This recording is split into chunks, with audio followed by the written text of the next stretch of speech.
Hello, it's been very long since I had the last video, especially of me just talking in front of the camera. It's been a few months. I'm doing good.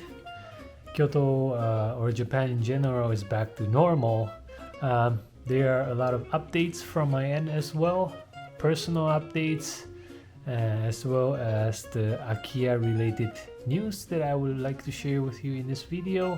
First of all, my daughter is in elementary school now, so that's a big change. The parents, we don't send her to school anymore. She goes to school together with the other first grade kids, and then she comes home together also in a group with the other kids. Second, I rented a new office. Until now, the office that I was using is actually more like a small box. The new office now is actually quite close to Imadegawa subway station. I'll show you maybe a video when I actually move there. It's not a machiya unfortunately, but I'll be there from this May, and it has a good view of the surrounding because it's on the third floor with a balcony. A huge balcony, by the way. And lastly, my personal news. I actually bought another machiya that is far away from Kyoto. It is cheap, of course, otherwise I wouldn't be able to afford it. But I have plans to make it do something interesting. The project will start from this May. Hopefully I'll get to show you some of the things going on in the video. For example, like these photos here. So that's it for my personal news. A lot of things going on, but I think you're more interested in what's going on with the Akiya things in general, which I'm going to show you now. Okay, so the first news is on Akiya matching service and Akiya loans. This news was published in March 25th this year, so quite recent. And as you can see, the details is not available at the moment yet, but apparently the big players, Mizuho Bank and the credit card company that also belongs to the Mizuho Financial Group, they are teaming up with local banks around Japan. Kiraboshi Bank, this is based in Tokyo, I think. Kitaninho Ginko, this is in Iwate Prefecture. Chiba is Chiba Prefecture and Shiga Prefecture. And this one I think is somewhere in Kyushu.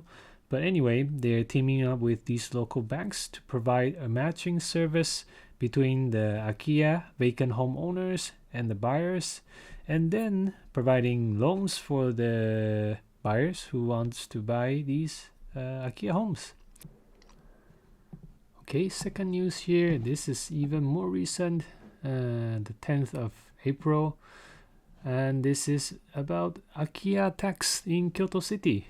This is the first national tax that's applied to vacant homes. And Kyoto City is the first city ever to introduce this tax because Kyoto is running out of money, as everyone knows, and this tax will take effect from 2026.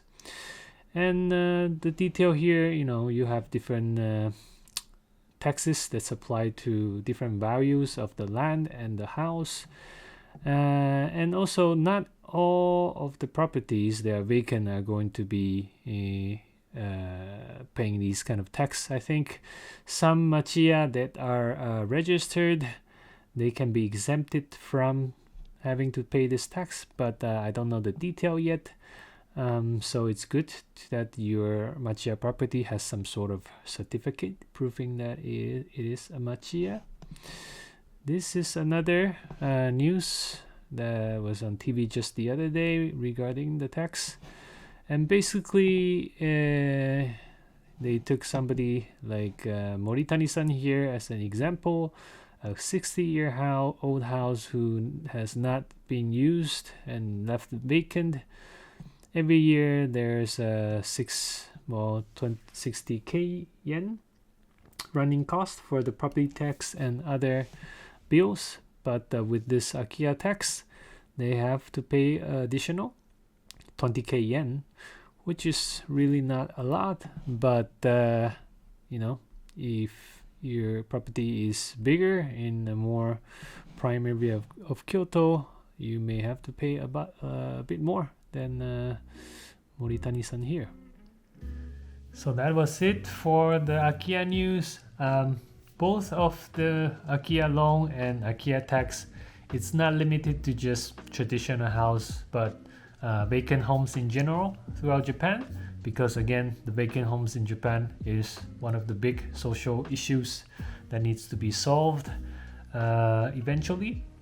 For the housing, for the Akiya loan and Akiya matching service, I think depending on their collaboration with different areas, the banks of each region, it will be interesting to see if they can provide user-friendly service even to foreigners to use the matching service as well as the loan, which until this point is still quite difficult for anyone who wants to use a loan from overseas. The Akiya tax in Kyoto City is actually also very interesting because again, Kyoto is running out of money. They want to have more tax from different sources, but also their goal is to facilitate the more transactions for these vacant homes. They are not being used at all. And to be honest, from all the realtors who are in Kyoto that I've known, a lot of people are saying the number of inquiries, consultation from the owners have been increasing quite drastically over the last 1 month. So if you're actually going to look for homes in Kyoto, maybe not just a machiya, it would be a good timing to wait for another 2-3 months, because I have a feeling there will be a lot more available properties to choose from, with all these owners trying to figure out what to do with their vacant homes.